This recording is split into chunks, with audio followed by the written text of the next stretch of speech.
Pronti? 1, 2, 3. Questa volta il segnale è convalidato con Vassallo che va a condurre veloce.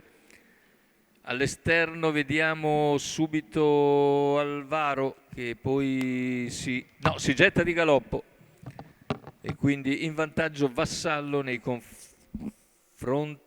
di Adelasia. Via via gli altri. In terza posizione dovrebbe essere Ciclone Tav.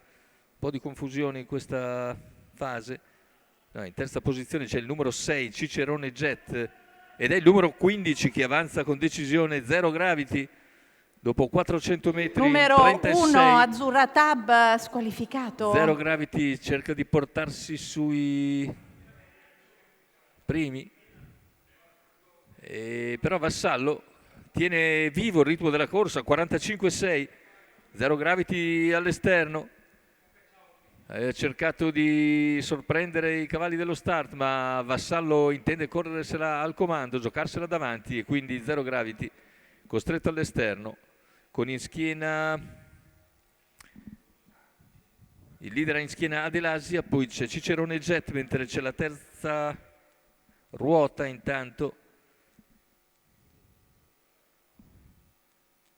da parte di Ciclone Tav, no, di Cicerone Jet appunto, ma è Ciclone Tav che scatta e costringe Zero Gravity a forzare ancora per superare Vassallo, che è in calo già a un giro dalla conclusione, mentre all'esterno ora scoperto è Ciclone Tav. Zero Gravity al comando.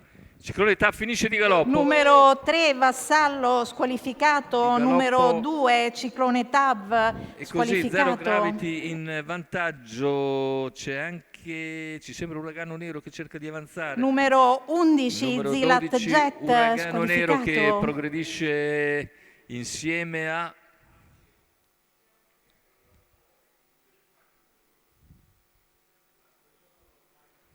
l'altro concorrente, dovrebbe essere il numero 18, Bionda De Gleris. Bionda De Gleris che viene via in terza ruota con cattiveria sulla curva finale.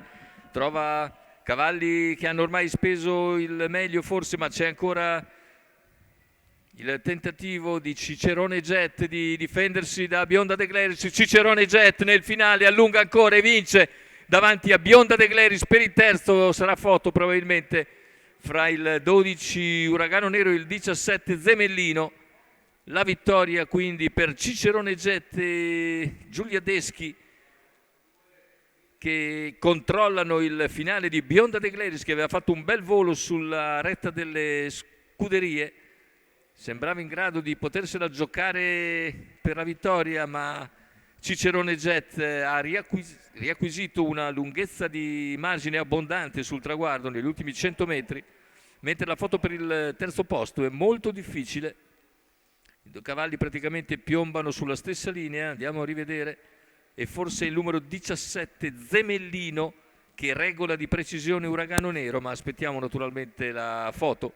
La vittoria invece a grossa quota per Cicerone Jet, si giocava a 31 a quota fissa. Giulia Deschi in sediolo e al training per la scuderia del signor Giuseppe Spinelli. È tutto per questo convegno di corse. L'appuntamento con l'Arcoveggio è fissato per domenica prossima.